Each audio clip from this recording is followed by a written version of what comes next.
मित्रों, राय साहब की राय कार्यक्रम के मार्केटनॉमिक्स सेगमेंट में एक बार फिर आपका स्वागत है। आज हम चर्चा करेंगे एचडीएफसी ग्रुप के शेयरों में आखिर क्यों नहीं तेजी पनप रही है। आइए जानते हैं विस्तार से। हुआ यह कि शेयर बाजार में 23 मार्च की बड़ी मंदी के बाद से तेजी का दौर कायम है। ज्यादातर ब्लू चिप शेयरों की कीमतों में खासी तेजी दर्ज हुई है, लेकिन एचडीएफसी ग्रुप के शेयरों में उतनी तेजी दर्ज नहीं हुई। इसकी वजह है एचडीएफसी ग्रुप एक निहायत शानदार बिजनेस ग्रुप है और इसके शेयरों की बाजार में जबरदस्त साख है और मांग है। फिर भी इसके शेयरों में तेजी का दौर क्यों नहीं पनप रहा, यह अपने आप में एक उत्सुकता का विषय है। इस उत्सुकता को जानने के लिए हमें 3 घटनाक्रम की ओर लौटना होगा। पहला घटनाक्रम, एचडीएफसी ग्रुप के बैंक, जो एचडीएफसी बैंक के रूप में खासा लोकप्रिय है, उसके सीईओ आदित्य पुरी, जो सितंबर में रिटायर होने वाले हैं, उन्होंने 78 लाख शेयरों की बिक्री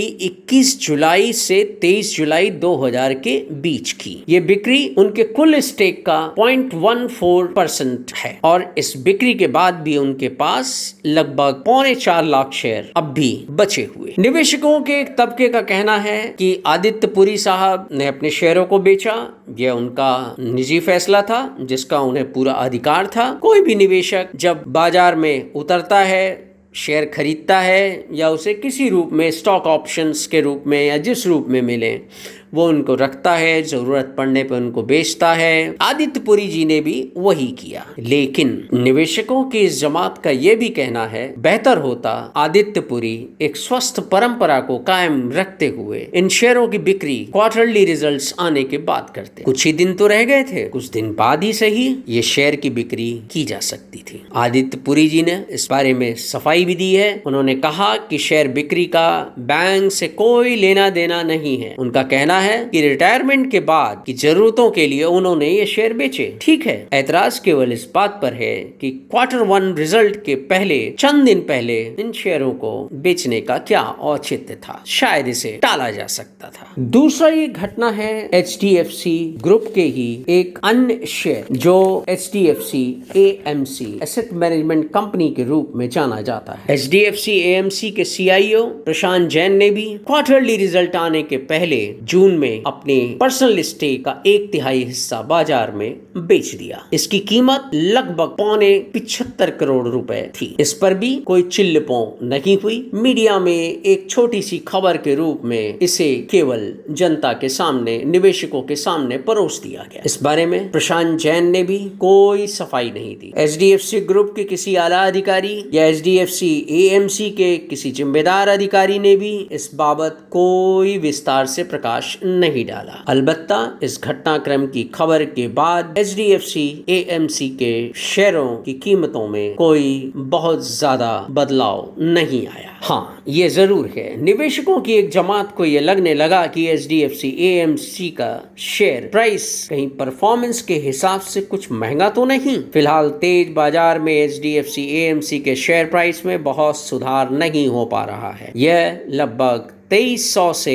2500 के बीच ऊपर नीचे होता रहता है। अब तीसरी खबर पर गौर करना जरूरी है। ये खबर है अमेरिकी लॉ फर्म रोजन लॉ की। ये एचडीएफसी बैंक के शेयर होल्डर्स की तरफ से छानबीन कर रही है। उसका यह भी कहना है कि वह शेयर होल्डर्स की तरफ से क्लास एक्शन सूट भी दायर करने की सोच रही है। ये जांच कथित तौर पर बैंक पर लगे आरोपों पर आधारित है, जिसमें फर्म का कहना है कि बैंक ने मेटेरियली भ्रामक कारोबारी सूचना जारी की। ये सूचना एक ऑटो लोन से जुड़ी है, जिसमें कथित तौर पर कुछ एग्जीक्यूटिव्स ने ग्राहकों पर यह दबाव डाला कि उनका ऑटो लोन तभी पास होगा जब वे 18,000 रुपए की कीमत वाले जीपीएस को खरीदेंगे। यानी उन्हें जीपीएस खरीदने के लिए बाध्य किया गया। हो सकता है इसकी कंप्लेंट मैनेजमेंट को की हो। मैनेजमेंट ने तत्परता से गंभीरता दिखाते हुए मामले की जांच की। जांच के बाद दोषी एग्जीक्यूटिव्स को बाहर बाहर का रास्ता भी दिखा दिया गया। बैंक की एजीएम में बैंक के सीईओ आदित्य पुरी ने भी इसका जिक्र किया और कुछ भी छिपाया नहीं। उन्होंने